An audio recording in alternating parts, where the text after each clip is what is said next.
The rain fell in a steady, mournful rhythm, drumming against the windows of the old Victorian house on Maple Street. Havenwood, Pennsylvania, was a small town, the kind where secrets were as common as the oak trees lining the streets, though nobody admitted it. Emily Harper sat at her kitchen table, a chipped ceramic mug of coffee gone cold between her palms, her gaze fixed on a pile of unopened mail that had grown into a chaotic heap over weeks, maybe months. Bills, junk flyers, and sympathy cards she couldn't bring herself to open stared back at her, a testament to her avoidance. But tonight something stood out, half buried beneath a pizza coupon, a small weathered envelope, its edges yellowed like old bone. The handwriting on the front stopped her heart. It was Michael's. Her breath caught, sharp and jagged, like a splinter lodged in her chest. She reached for the envelope, then hesitated, her fingers trembling as if it might bite. The kitchen clock ticked too loudly, each second a reminder of the 3 years since Michael's death, 3 years since the fire that stole him from her. She could still see him, tall, broad-shouldered, his firefighter's jacket slung over one arm, that crooked smile that promised everything would be okay. Michael Harper had been the heart of Havenwood's fire station, the man who ran into flames while others fled. He'd been her safe place, her forever, until that night, when he didn't come home. The official report called it an accident, a warehouse fire on 5th Street, a collapsed beam, a tragedy nobody could have predicted. But Emily had always felt a nagging unease, a whisper of doubt she couldn't shake. The way Chief Ramsey avoided her eyes at the funeral, the hushed conversations among the firefighters about bad calls that night. She'd buried those thoughts with Michael, locked them away with her grief. Now this envelope felt like a key to a door she wasn't sure she wanted to open. She turned it over. No postmark, no stamp, just her name. Emily Harper, in Michael's familiar scrawl, the same handwriting that used to fill grocery lists and love notes slipped into her coat pocket. How had it ended up here, hidden in a pile of junk mail? She was certain she hadn't seen it before, or maybe she'd refused to see it, too afraid of what it might mean. Her fingers shook as she grabbed a butter knife from the drawer and slid it under the flap, the paper tearing with a soft final rip. Inside was a single sheet, folded once, the creases worn as if it had been handled too many times. She unfolded it, her pulse hammering so hard it drowned out the rain. Michael's words stared up at her, each one a punch to the gut. Emily, my love, if you're reading this, I'm gone. I'm so sorry. I know this will hurt, and I'd give anything to spare you that pain. But there are things you need to know, things I couldn't tell you. While I was here, I kept them locked away, not because I didn't trust you, but because I wanted to protect you. I was wrong. You deserved the truth. She stopped, her vision blurring with tears she hadn't realized were falling. The truth. What truth? Michael had been an open book, the man who'd dance with her in this very kitchen to no music, who'd leave voicemails just to say he loved her. But these words felt like they came from a stranger, heavy with secrets she couldn't fathom. She wiped her eyes and forced herself to keep reading. I don't have much time to write this. The station's quiet tonight, but I can feel it. Something's coming. I've seen things that don't add up. The fires, the calls, the way the chief's been acting. I think someone's hiding something, and I'm too close to it. If anything happens to me, it's not an accident. Look in the garage, under the workbench. You'll find what I couldn't say out loud. And please be careful who you trust. The letter ended there, unsigned as if he'd been cut off mid-thought. Emily's hands shook as she set it down, her mind spiraling. The garage, under the workbench. She hadn't been in there since the funeral, when she'd boxed up Michael's tools and left them to gather dust. And what did he mean? About Chief Ramsey? Ramsey had been Michael's mentor, The man who'd trained him, who'd stood by her at the memorial with tears in his eyes. Could he really be involved in something sinister? It didn't make sense, but Michael's words were clear. It's not an accident. She stood, her chair scraping against the hardwood floor, the sound jarring in the quiet house. The rain had slowed to a drizzle, leaving the air heavy and still. Upstairs, their daughter, Lily, slept soundly, her soft snores crackling through the baby monitor. At 6 years old, Lily was the only piece of Michael Emily had left. Her dark curls, her fearless laugh, the way she'd climb into Emily's lap and ask why Daddy couldn't come home. Emily glanced at the letter again, then at the back door leading to the garage. She didn't want to go out there, didn't want to face whatever Michael had hidden. But his words pulled her forward, a tether she couldn't ignore. The backyard was a sea of shadows, the grass slick under her slippers as she crossed to the garage. The door creaked as she pushed it open, the air inside thick with the scent of oil and sawdust, a smell so tied to Michael it made her chest ache. She flicked on the light, a single bulb casting harsh shadows over the cluttered space. The workbench stood against the far wall, draped in a dusty tarp she hadn't touched in years. Her knees hit the cold concrete as she knelt, lifting the tarp to reveal a small metal box, rusted at the edges, no bigger than a shoebox. Her fingers fumbled with the latch, her heart pounding as if it might burst. The lid groaned as it opened, revealing a worn notebook and a single photograph. The photo showed Michael outside the fire station, his uniform crisp, his face tense. Beside him stood another firefighter, a younger man, Jake Turner. She realized one of Michael's rookies. They weren't smiling, and Michael's eyes were fixed on something off camera, something that made his jaw tight. She flipped the photo over. On the back, in Michael's handwriting, were 3 words: "Don't trust Ramsey." Her stomach lurched.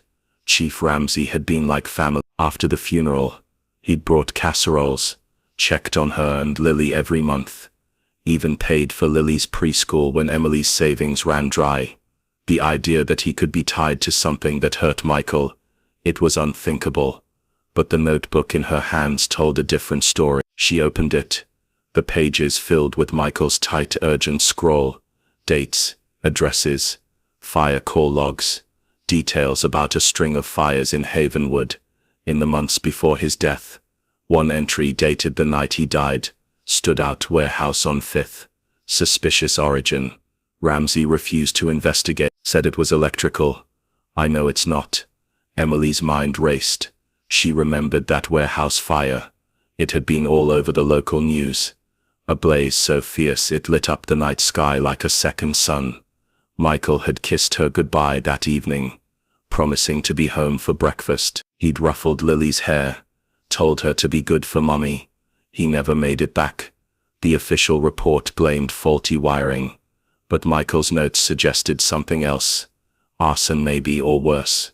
She closed the notebook, her hands trembling.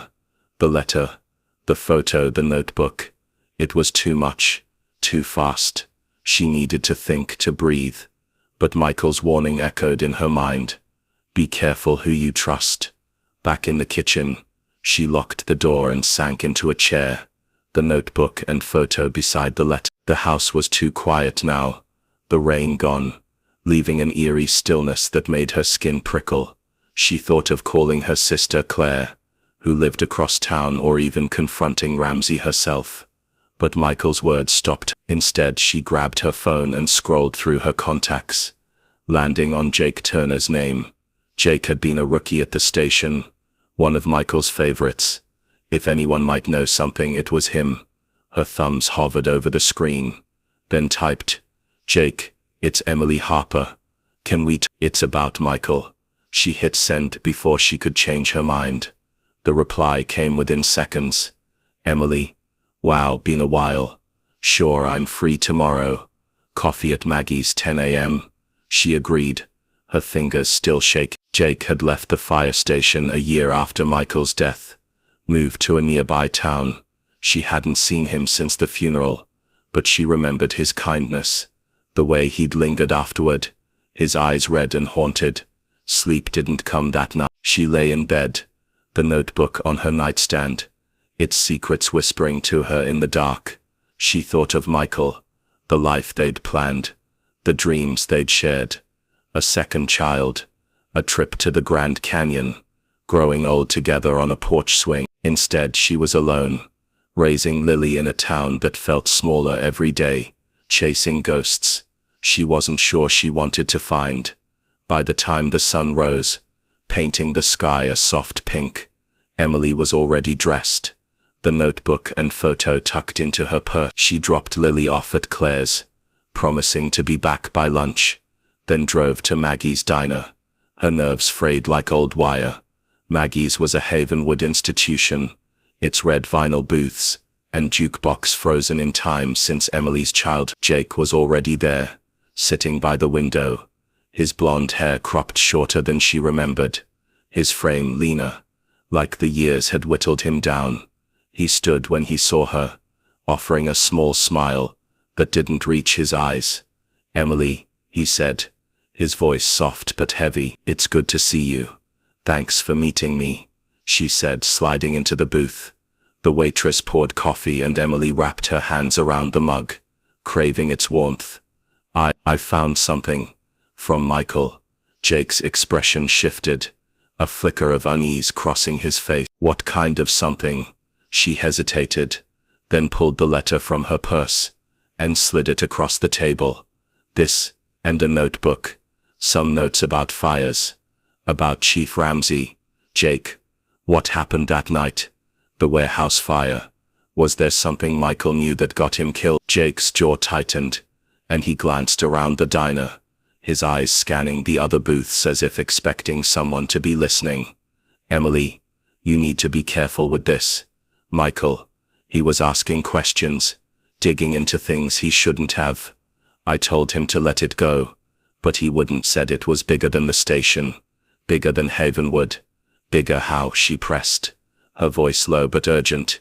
He leaned closer, his voice dropping to a whisper. "There were fires, too many, too fast.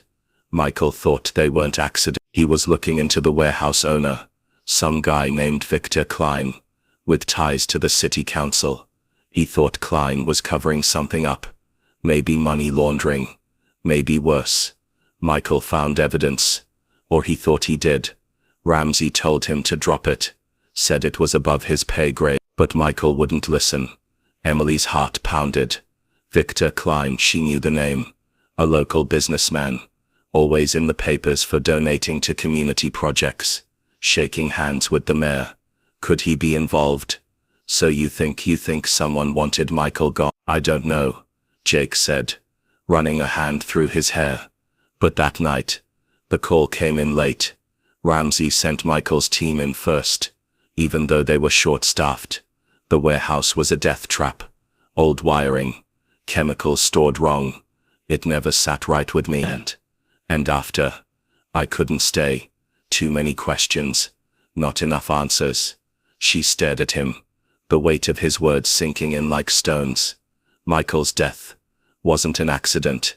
The letter, the notebook, Jake's story, it all pointed to something darker, something hidden in the heart of Havenwood. She wanted to scream, to cry, to march to the fire station and demand the truth. But instead she asked, "Will you help me? I need to know what he found." Jake hesitated, his eyes searching hers, as if weighing the cost of saying yes. Then he nodded, his voice firm. "Okay, but we do this quietly, Emily. If Michael was right, someone's still watching." The diner's jukebox kicked on, a soft country tune filling the silence. Emily sipped her coffee, but it tasted like ash. She thought of Lily, of the life she was trying to build for her, and of Michael's letter burning a hole in her purse. The truth was out there, buried under years of lies and small-town secrets. She didn't know what she'd find, or who she'd have to face. But for the first time in 3 years, she felt something other than grief, purpose. She'd opened that letter, and now she'd opened the truth, no matter what it cost. Emily drove home from Maggie's diner with her hands gripping the steering wheel too tightly, the notebook and letter tucked in her purse, like a ticking bomb. Havenwood Street rolled by in a blur of autumn leaves and faded storefronts, but her mind was elsewhere, tangled in Jake's words and Michael's warnings. The idea that her husband's death wasn't an accident felt like a betrayal, not just of Michael, but of the town she'd called home her whole life. Havenwood was supposed to be safe, a place where people left their doors unlocked, and neighbors brought pies after a loss. But now, every familiar corner felt shadowed, every face a potential mask. She pulled into her driveway, the old Victorian house looming under a sky bruised with clouds. Lily was still at Claire's, and the quiet of the house pressed against her as she stepped inside. She set her purse on the kitchen table, the letter and notebook spilling out, their weight heavier than paper should be. Jake's voice echoed in her head. If Michael was right, someone still watching. She glanced at the windows, half expecting to see a figure in the yard, but there was only the sway of wet branches in the wind. She locked the door, then checked it again, her heart thudding. Sitting at the table, she opened the notebook again, flipping through Michael's entries. His handwriting was hurried, almost frantic, as if he'd been racing against time. The logs detailed fires across Havenwood, 6 in the 3 months before his death, all ruled accidental. A barn on Route 12, an abandoned mill, a storage unit off Main Street. Each entry noted inconsistencies, no clear ignition source, odd chemical traces, witnesses who saw nothing but swore they heard voices before the flames. The warehouse fire, the one that killed him, was the last entry, circled in red ink. Victor Klein owns it. Ramsey shut down my questions. Why? Victor Klein, the name, gnawed at her. He was Havenwood's golden boy, a businessman who'd made his fortune in real estate and warehousing, always smiling in the local paper with his slick suits and charitable donations. He'd funded the new library, sponsored the fire station's annual picnic. But Michael's notes painted a different picture. Someone with secrets worth hiding, maybe worth killing for. Emily's stomach twisted. She needed answers, but confronting Klein directly was out of the question. Not yet. She needed more. Something solid to go on. Her phone buzzed, snapping her out of her thoughts. A text from Jake. Found an old report from the warehouse fire. Meet me at the library tomorrow, 2 p.m. Stay safe. The library. Neutral ground. Public. Safe. She typed a quick reply.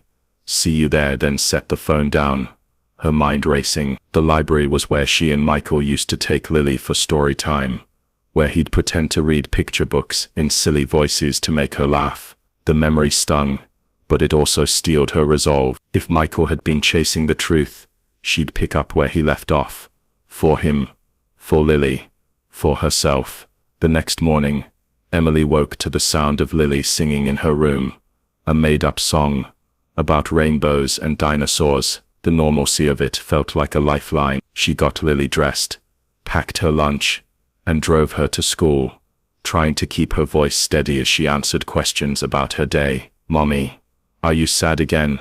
Lily asked, her brown eyes so like Michael's searching her face. Emily forced a smile, brushing a curl from Lily's forehead. Just thinking about Daddy, sweetheart. But I'm okay. It wasn't a lie.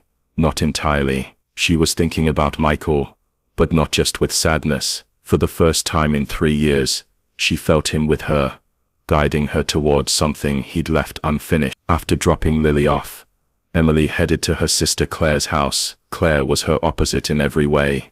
Loud where Emily was quiet, fearless where Emily hesitated. She found Claire in her sunny kitchen, chopping vegetables for soup, her radio blaring classic rock. You look like you haven't slept in a week, Claire said, eyeing her over a pile of carrots. What's going on?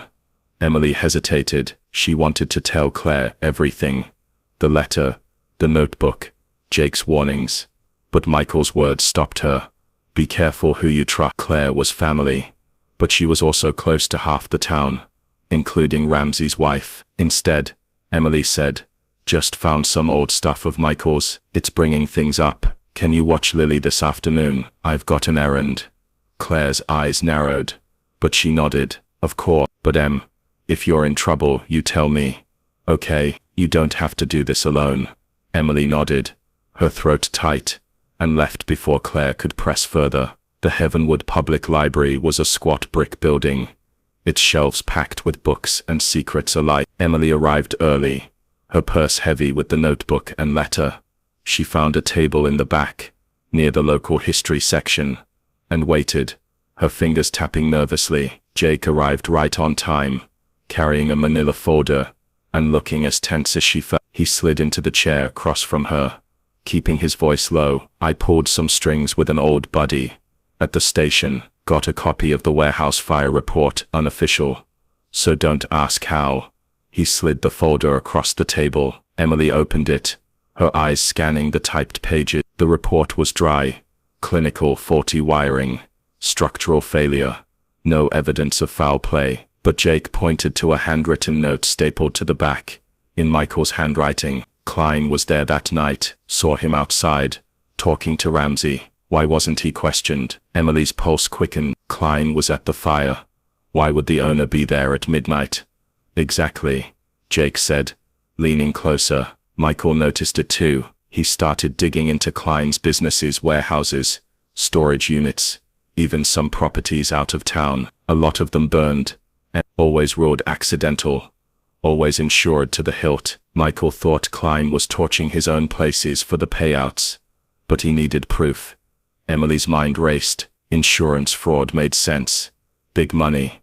Low risk if you had the right people looking the other way. But why would Ramsey cover for Klein? And why would Michael's questions get him killed? She flipped through the notebook again, landing on an entry about a meeting. Klein and Ramsey. Diner.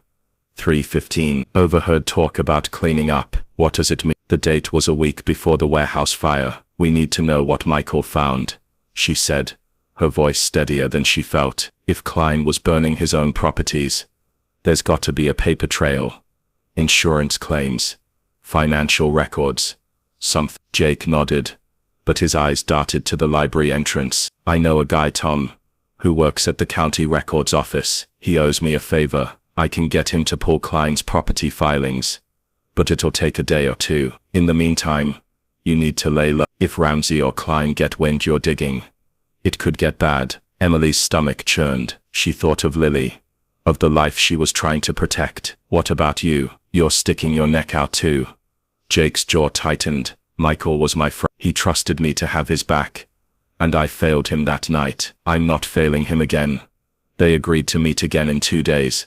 After Jake got the records, Emily left the library with the fire report tucked into her purse, her mind buzzing with questions. As she drove home, she couldn't shake the feeling of being watched. Though the streets were empty, Heavenwood's charm, the quaint shops, the smiling neighbors, felt like a facade now, hiding something rotten beneath. That evening, after picking up Lily and tucking her into bed, Emily sat at the kitchen table with a glass of wine she barely touched. She spread out Michael's notebook, the letter, and the fire report, piecing together a timeline. The fires, Klein's properties, Ramsey's involvement. It was a puzzle, and Michael had been close to solving it. She found another entry in the notebook, one she'd missed before.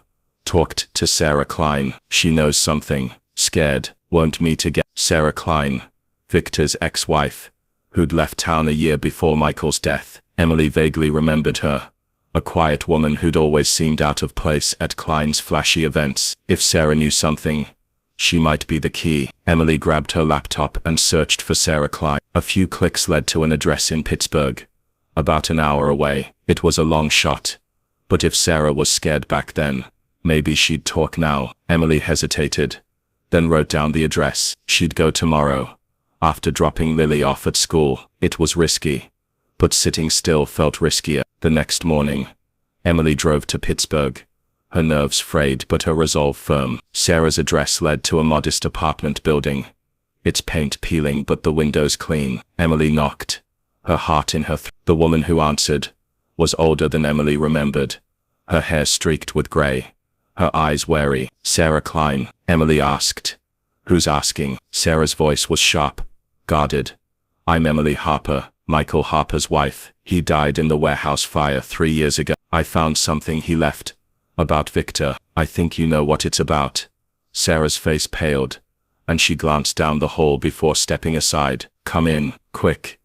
The apartment was small, cluttered with books and plants. Sarah didn't offer coffee, just gestured to a couch. I told Michael to stop, she said, her voice low. I told him Victor wasn't worth it, but he wouldn't listen. What did Michael know? Emily asked, clutching her purse like a shield. Sarah sighed, her hands twisting together. Victor's been playing dirty for years. The warehouses, the fires, they weren't just for insurance. He was moving things through those buildings.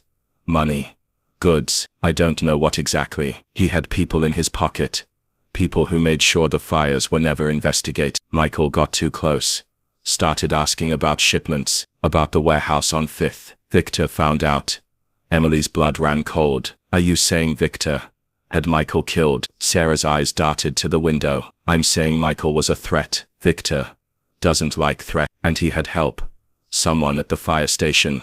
Someone high up. I don't know who. I left Victor before I could find out, and I've stayed away ever since. Chief Ramsey, Emily said, the name tasting bitter. Michael thought he was involved. Sarah didn't answer, but her silence was answer enough. She stood, pacing. You need to drop this, Emily, for your sake, for your daughters. Victor's not someone you cross and walk away from. I can't, Emily said, her voice breaking. Michael left me this letter, this notebook. He wanted me to know the truth. I owe him that.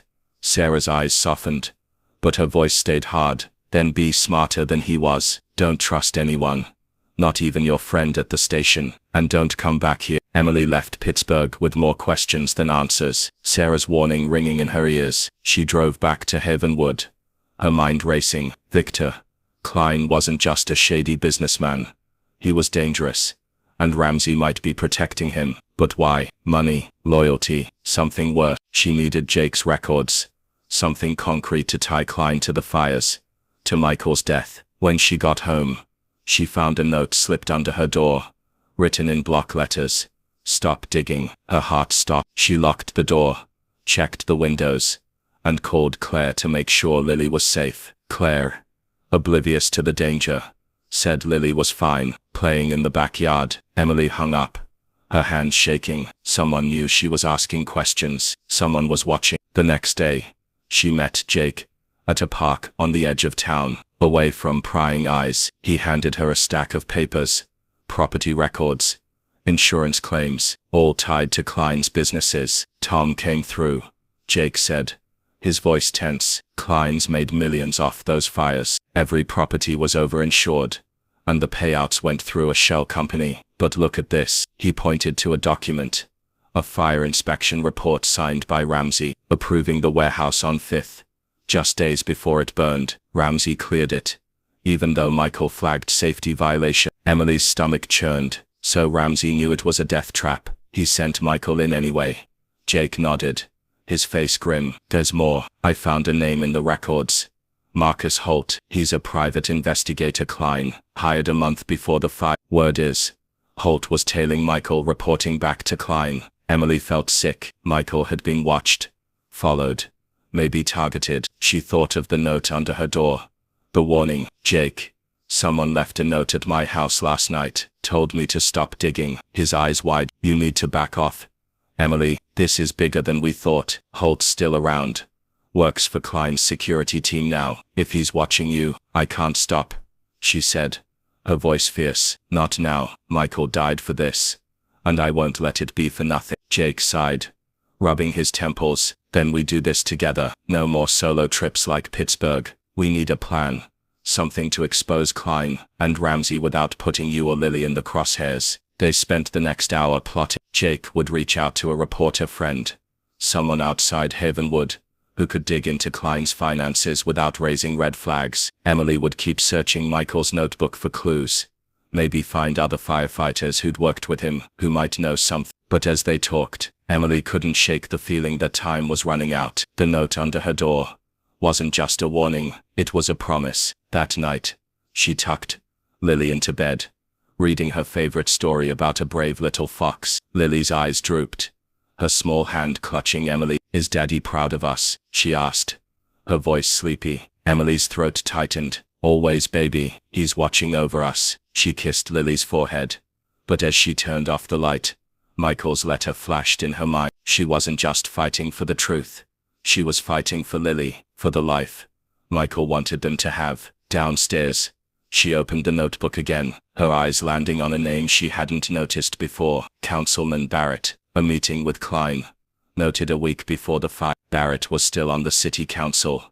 A close ally of Klein's. If he was involved, the web was bigger than she'd imagined. She closed the notebook, her resolve hardening. Tomorrow she'd find Barrett, ask questions, see what he knew. But as she climbed into bed, the house creaking around her, she couldn't shake the feeling that someone was out there waiting, watching, ready to stop her at any cost. Emily woke to the sound of Lily's laughter drifting from the kitchen, a bright note in a world that felt increasingly dark. She lay still for a moment, the weight of the past few days pressing against her chest. The notebook, the letter, the threatening note under her door. They were pieces of a puzzle. Michael had left her, a puzzle she was now too deep in to abandon. Heavenwood, once her sanctuary, felt like a maze of secrets, and every step she took seemed to draw her closer to danger. But for Michael, for Lily, she'd see it through. Downstairs, she found Lily at the kitchen table, coloring a picture of a fire truck, her latest obsession, a bittersweet echo of Michael. Claire was there too, flipping pancakes, her presence a reminder that Emily wasn't entirely alone. "You're up early," Claire said, eyeing her with that big sister scrutiny. "You sure you're okay? You've been jumpy." Emily forced a smile, pouring coffee to steady her hands. "Just a lot on my mind. Thanks for watching Lily today." She didn't mention the note, or Jake, or her plan to track down Councilman Barrett. Claire would worry, and worry would lead to questions. Emily wasn't ready to answer. After breakfast, she hugged Lily tightly, promising to be back by dinner, then drove to the town hall, her purse heavy with Michael's notebook and the fire report. Heavenwood's town hall was a stately brick building, its steps worn smooth by decades of footsteps. Councilman Barrett's office was on the second floor, a corner suite with a view of the town square. Emily had called ahead, claiming she wanted to discuss a community safety initiative, a lie that felt sour on her tongue, but got her through the door. Barrett was a tall man, with a politician's smile, all teeth and no warmth. He greeted her warmly, offering a seat and a glass of water, but his eyes were sharp, assessing. "Mrs. Harper," he said, leaning back in his chair. "It's been a while. What's this about a safety initiative?" Emily's heart pounded, but she kept her voice steady. "It's about the fire station, actually.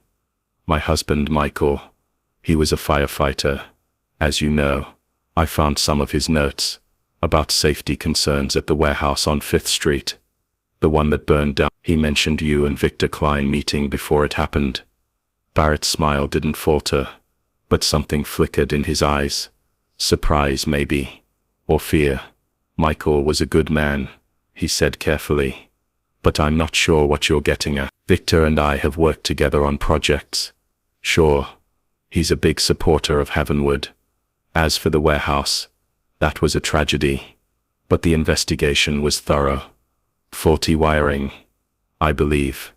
"Michael didn't think so," Emily said, her voice firm. "He thought the fire was set deliberately, and he wrote about a meeting you had with Klein a week before, something about cleaning up. What did that mean?" Barrett's smile faded, his fingers tapping the desk. "Miss Harper, I understand you're grieving, but digging up old theories won't bring Michael back. Those notes, they're just a firefighter's hunches, nothing more. I'd be careful about stirring things up. Heavenwood's a small town. People talk." The warning in his tone was clear, and Emily's skin prickled. She stood, clutching her purse. "Thanks for your time, Councilman. I'll keep that in mind." But as she left, she felt his eyes on her, heavy and unyielding. Outside, the autumn air was crisp, but it did little to calm her racing thoughts. Barrett knew something he hadn't denied the meeting, only deflected. She needed more, something to tie him to Klein and Ramsey. She met Jake that afternoon at a quiet coffee shop on the edge of town, far from Maggie's diner and its curious regulars. Jake looked as worn as she felt, his eyes shadowed from lack of sleep. He slid a USB drive across the table. "My reporter friend came through," he said, keeping his voice low. "Financial records, emails, some encrypted files from Klein's company. It's not everything, but it's a start. There's a money trail. Payments from Klein to a shell company, then to an account linked to Rams. Small amounts, but regular, like a payoff." Emily's stomach twisted. So Ramsey was on Klein's payroll. What about Barrett? Jake shook his head. Nothing direct, but his name's in the emails. Klein mentioned keeping Barrett in line for a vote on a land deal. It's shady, but not enough to prove anything yet. My friend's still digging, but we need to be careful. That note you got, it's not a bluff. I saw Marcus Holt outside my apartment last night, just standing there watching. Emily's blood ran cold. Holt, the private investigator Klein had hired to tail Michael. If he was following Jake now, he was probably watching her too. "What do we do?" she asked, her voice barely above a whisper.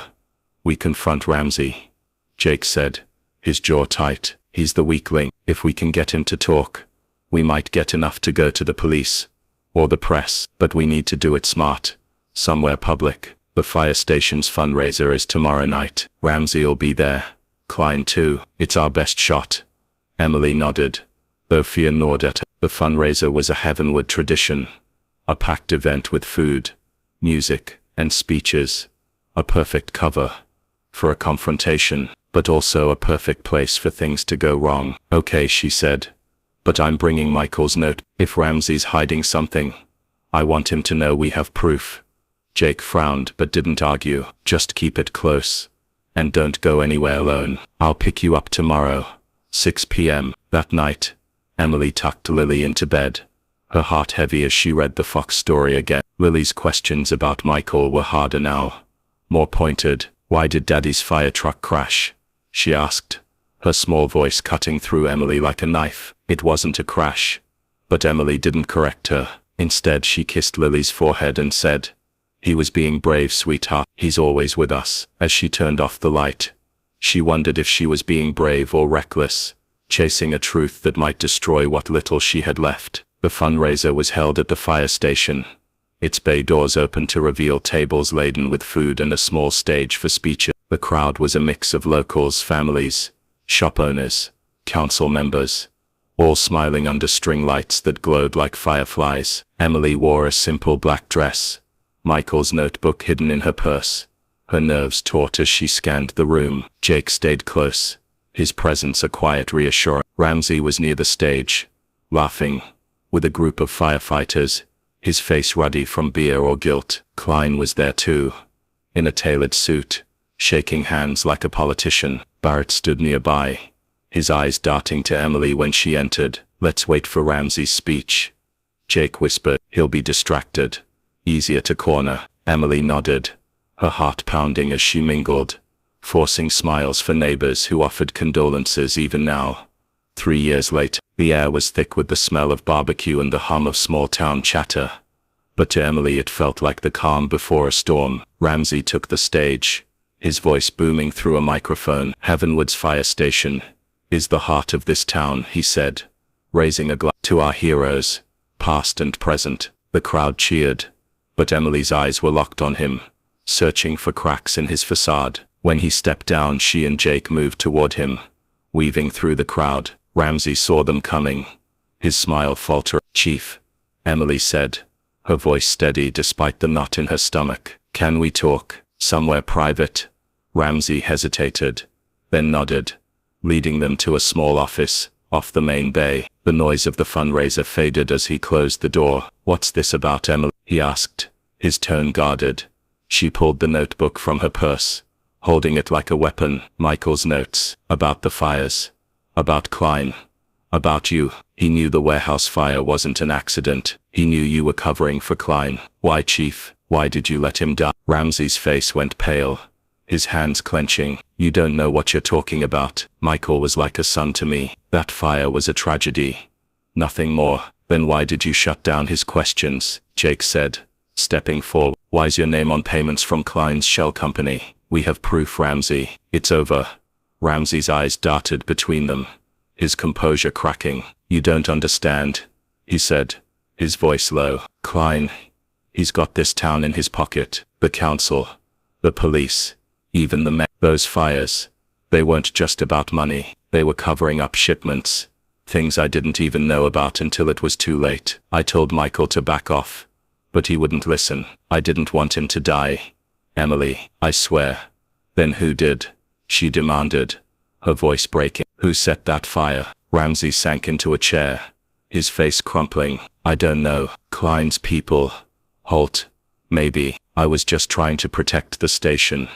The town. Klein said he'd ruin us if I didn't play along. I didn't know it'd go that far. Emily's vision blurred with tears, anger and grief warring inside her. You let him die to save yourself. You were his family. Before Ramsey could respond, the door burst open. Victor Klein stood there, his smile cold. Marcus Holt at his side. Miss Harper, Klein said, his voice smooth as oil. You're causing quite a stir. Let's talk, shall we? Jake stepped in front of Emily, his fists clenched. Back off, Klein. This ends tonight. Klein's smile didn't waver. Oh, I think not. You see, Michael made the same mistake, thinking he could play hero. Hand over the notebook, Mrs. Harper, and this stays civil. Emily's heart raced, but she clutched the notebook tighter. No, Michael died for this, and I'm not letting you bury it. Holt moved forward, but Jake was faster, shoving him back. The room erupted into chaos. Ramsey shouting, Klein barking orders. Emily bolted for the door, Jake behind her. As the fundraiser's noise swallowed their footsteps, they pushed through the crowd, Klein and Holt in pursuit, and made it to Jake's truck. He floored it, the tires screeching as they sped away. We need to get to the police, Jake said, his voice tight. Not Havenwood State Police. Klein's got too many people here. Emily nodded, her hands shaking as she clutched the notebook. What about Ramsey? He admitted it. He's scared, Jake said. If we can get the records to the press, he'll crack. Klein's done. They drove to Claire's, where Emily scooped up Lily, promising to explain later. At the state police barracks an hour away, they handed over the notebook, the fire report, and Jake's USB drive. The officer, a stern woman named Detective Ruiz, listened intently, her face unreadable. This is serious. We'll need to verify everything. But if these records hold up, Klein's looking at fraud, arson, maybe worse. Stay somewhere safe until we sort this out. Emily and Lily stayed with Claire, the days blurring as the investigation unfolded. The news broke a week later.